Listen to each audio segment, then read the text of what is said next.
Lorsque un ancien, lorsqu'un ministre de Dieu commet un délit comme viol, harcèlement sexuel, ça veut dire que c'est un délit ou qui est punissable par la loi.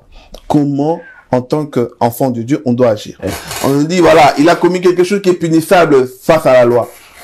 Est-ce que tu funda, tu protégé, tu sambela, c'est comment? Parce que la loi le condamne. Mais quelque part, nous sommes des enfants de Dieu, on doit se protéger. Comment agir dans ce cas-là? Bon, dans ce cas ici, c'est un peu complexe. C'est un peu complexe dans quel sens que le frère qui tombe dans ça, quelque part, il faut d'abord comprendre. Il faut d'abord essayer de comprendre la personne. Ce que je veux dire, ça peut peut-être choquer des personnes ou peut-être pas. On doit d'abord comprendre les origines. Comprendre quoi? L'origine. Du viol? Non, l'origine de son attitude. Ok. Tu vois? Délit. Moi, je suis juriste. Il va aller en prison. Là, on n'a même pas la gauche ou la droite. La personne, c'est un délit. C'est-à-dire, si le viol est avéré ou l'harcèlement sexuel est avéré, ça passe par l'État. Maintenant, là, j'ai parlé en tant que juriste. L'État va condamner. Les humains aussi, parce que maintenant, le tribunal aussi, des réseaux sociaux, tout ce qu'il veut, les gens vont condamner. Mais, là où les enfants de Dieu doivent aller plus loin, il y a deux personnes qu'il faut sauver dans ce cas-là. Deux personnes qu'il faut sauver. Il y a l'accusateur, la personne qui a été victime de viol. Ouais, la victime. La victime pour qui on doit prier, qu'on doit tout faire pour l'aider à se remettre. Et l'accusé. L'accusé, parce que cette personne-là, il peut commettre l'irréparable parce que peut-être pour lui, c'était une première fois. Et qu'il est tombé dedans, comme on parle des faiblesses et tout ça, il est tombé dedans une pulsion ou un esprit, qu'est-ce que je ne sais pas, on va pas justifier le vol, le viol, parce que je veux pas qu'on dise, oh, il avait justifié le viol. Rien ne justifie le viol. Mais, on doit prier pour lui, l'aider pour que abandelaté. Parce que justement, psychologiquement, les gens qui font ce genre de choses, on les appelle en général, j'ai oublié le terme, les récidivistes. En général, ils deviennent récidivistes. On doit faire en sorte qu'ils ne retombent pas dans ça. On doit faire en sorte qu'ils soient libérés de ça. Mais aussi comprendre, le prophète Élisée, quand il y a eu un problème, il est parti à la source. Il faut souvent aller à la source. Parfois, les personnes qui deviennent des violeurs ont eux-mêmes été victimes de viol ou ont eux-mêmes été victimes de beaucoup de choses. Il faut regarder cet aspect-là. L'État va condamner. Et moi, en tant que juriste, je dis oui, faut condamner. Faut condamner. Mais le chrétien doit aller plus loin. Il y a deux personnes à sauver. Ces deux personnes-là, Jésus est venu pour eux aussi, pour les aider, les deux.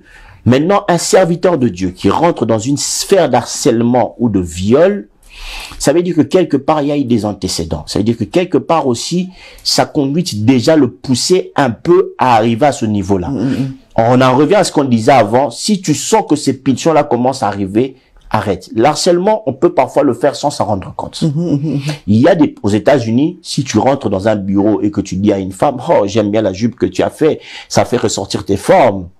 Elle peut porter plainte pour harcèlement sexuel et elle va gagner. Parce que tu as parlé de quelque chose de physique, d'intime. Rien t'as sûr, on peut s'habiller. Bon, je vais pas dire parce que nous, en tant qu'enfants de Dieu, on doit avoir l'apôtre Paul, Pierre nous dit, habillez-vous d'une manière décente. Mais, on peut voir aussi une femme habillée en djellaba être violée, parce que les pulsions par rapport au viol ne dépendent pas de l'accoutrement, dépendent de la pulsion de l'homme et de sa mentalité, de son mental. On doit faire en sorte que dans nos églises, on n'arrive pas à ce niveau-là. Je veux dire une chose. Dans nos églises aujourd'hui, ce genre de choses arrivent souvent, mais les gens n'en parlent pas. Pourquoi ils n'en parlent pas? Ils n'en parlent pas parce que c'est tabou. Or que ce genre de choses ne devrait pas être tabou. Que ce soit dans les pulsions sexuelles, les gens doivent en parler pour éviter d'en arriver à là. Et quand ça arrive, les personnes doivent être libres de dire j'ai été victime d'un frère ou d'un pasteur de ça pour qu'on puisse prendre les mesures adéquates pour ce pasteur-là, pour ce frère-là.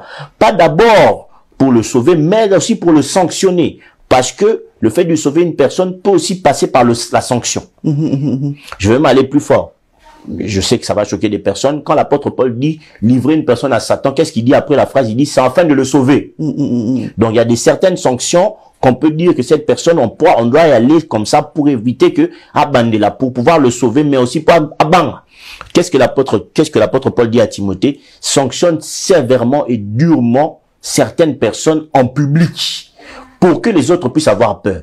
Parce que si une personne est sanctionnée très fortement dans ça, les autres personnes qui ont peut-être ces pulsions-là vont se dire, ah ouais, on peut pas blaguer. Non, ça c'est des choses qu'on peut pas garder. Parce que justement, les personnes meurent avec. Combien de sœurs ou même des frères ont été violés, mais n'en ont pas parlé. Après, ils sont morts avec, ou sont devenus incrédules, ou même eux-mêmes ont développé des pulsions ou des esprits. Parce que dans ces choses-là, les esprits rentrent. On est enfant de Dieu, on doit parler en termes d'esprit aussi, et en termes de psychologie. Ces choses-là abîment tellement la psychologie d'une personne. Vous comprenez pas, mais la sœur là, dans son mariage, elle n'arrive pas à être satisfaite, elle n'arrive pas à être ceci. Le frère là n'arrive plus à être normal, parce qu'il y a des frères qui ont été violés par des sœurs plus âgées. Il n'arrive pas à être normal. Pourquoi? Parce que on n'en a pas parlé. On doit en parler dans les églises pour prendre des sanctions, mais aussi pour sauver les âmes concernées. C'est important. C'est très important de ne pas laisser ces choses-là comme ça passer. Que ce soit un homme de Dieu ou un frère, l'harcèlement sexuel est condamnable. Le viol est condamnable. Tout est condamnable. Mais nous, en tant qu'enfants de Dieu, on va dans la source pour empêcher que ces choses-là deviennent une récidive. Et aussi pour que d'autres personnes qui ont peut-être développé ces choses-là sentent que on peut les aider, et aussi ils n'ont pas intérêt à arriver à ce niveau-là. Parce qu'on est strict. Parce que là, c'est la vie d'une personne qui est gâchée. C'est les vies qui sont abîmées. On doit vraiment faire attention à ce genre de choses. J'aime bien